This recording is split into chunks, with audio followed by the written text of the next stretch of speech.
What if California were hit with a 9.0 earthquake? It's a chilling thought, but one that seismologists warn could happen someday. California sits on the infamous San Andreas Fault, where two massive tectonic plates meet, and if a quake of that magnitude struck, the effects would be devastating. In the first moments, the ground would shake violently. Buildings some designed to withstand earthquakes could still crumble under the sheer force. Highways, bridges, and critical infrastructure would buckle, making it nearly impossible for emergency services to navigate the chaos.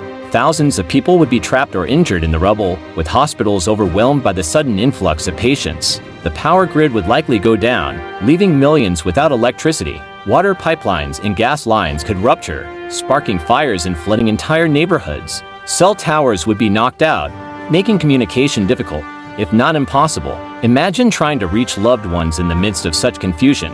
But the devastation wouldn't stop there. A quake this large would trigger aftershocks almost as strong as the original tremor that could continue for days or weeks. If the epicenter were offshore, it might even cause a tsunami, threatening coastal cities with massive waves and further destruction. Economically, the damage would be staggering. Entire industries from tech hubs in Silicon Valley to the ports of Los Angeles would be paralyzed. It could take years, even decades, for the state to fully recover, with the cost of rebuilding soaring into the hundreds of billions of dollars. And for the millions of people living in California, daily life would be upended. Those who could would flee the state, creating a refugee crisis of its own. For those who stayed, the trauma of such an event would leave lasting scars physically, emotionally, and economically. But there's hope. Earthquake preparedness is key. California has some of the strictest building codes in the world, designed to protect lives during a quake. Early warning systems are being developed, giving people precious seconds to take cover before the shaking begins. The more we prepare, the better chance we have of surviving and rebuilding.